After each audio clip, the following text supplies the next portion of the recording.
Today we're talking about gratitude. That's right, gratitude.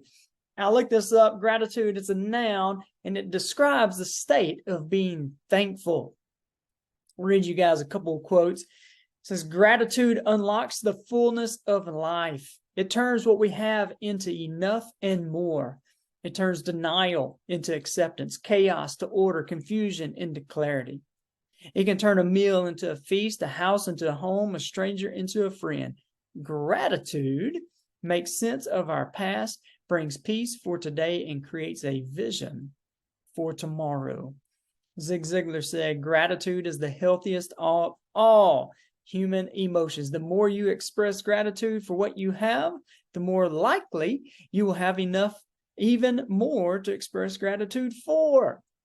I like that. You know, sometimes we can think that thankful and thanksgiving and gratitude are the same, but here's my opinion on the difference. Thankful is an emotion, and we all know that emotions come and go. Gratitude, on the other hand, is an attitude of appreciation under any circumstances, that my circumstances do not cause me to move away from at least a grateful position. And I think it begins with being thankful. It begins with being thankful for the things that I do have and what I've been given. But gratitude is thanksgiving in advance, that my heart posture is so set on, I know good things are going to happen. Thanksgiving is I'm thankful for what I've been given and for what I've done and what I have. And gratitude is thanksgiving in advance. I'm thankful for the things yet to come. Yeah, I got a friend, and he kills me, okay? He kills me with a phrase I've heard him say multiple times. And when he'll say something like, when things are going good, he'll say, well, you know what that means?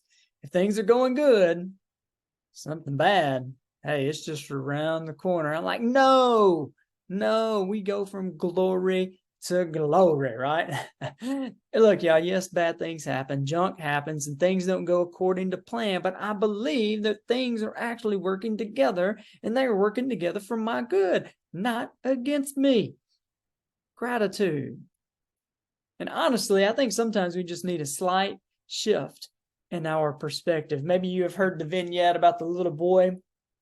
He's outside practicing baseball, and his mom was in the kitchen just kind of looking out the window watching him. The little boy, she could hear him as he was practicing too. The little boy would take a bat and a ball, and he would announce, welcome to the plate, the greatest hitter of all time.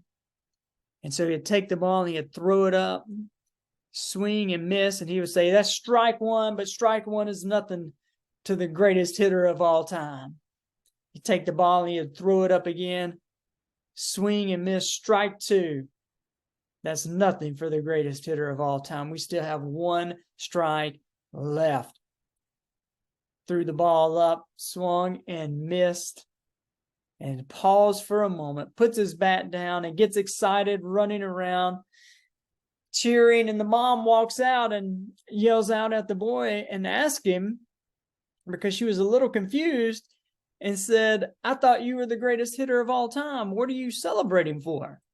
And the little boy said, well, I just realized I'm the greatest pitcher of all time. I struck out the greatest hitter of all time. You know, sometimes we just need a change in perspective.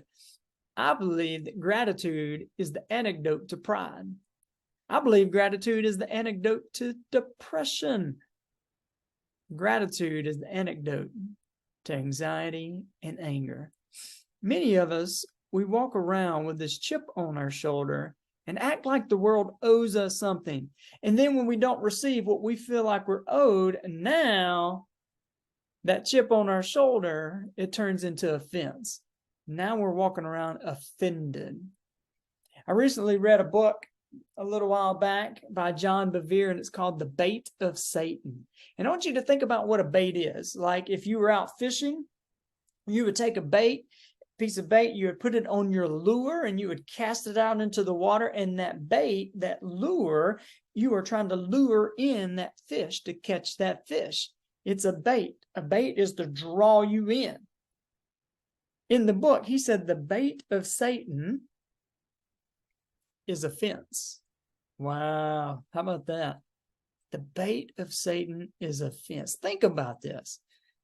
Think about being offended. You know, when somebody offends you, like if my friend does something that offends me, and the more attention I give to that offense, the bigger and bigger and bigger and bigger it gets. Right? The more attention I give to that offense, the thing I was offended about, how much bigger my case builds against my friend. It just draws me in. The bait of Satan is offense. Did you know that there's an attitude that attracts success? I also believe there's an attitude that attracts failure. I love what Zig Ziglar says. He said it's your attitude, not your aptitude, that will determine your altitude. Come on, there is an attitude that attracts success. Gratitude actually attracts those good things you really would like to have into your life. I'll share one other quote. It's a little bit wordy, so I'll say it multiple times, but the quote says, "The world holds up a merciless mirror, reflecting back our character in our experiences."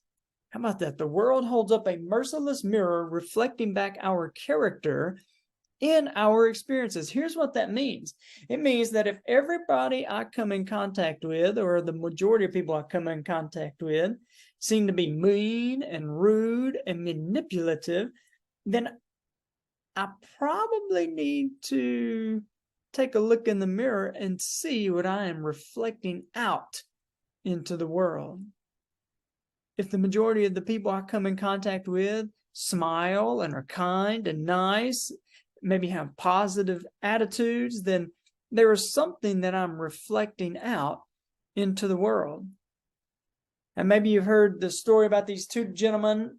They were moving to a new town, and the first guy, he moves to this new town, and he notices this gentleman sitting on the corner of the street. He's an older guy, and as he was searching the town, he goes up to this older gentleman and says, "Excuse me, sir. Hey, I'm new to town.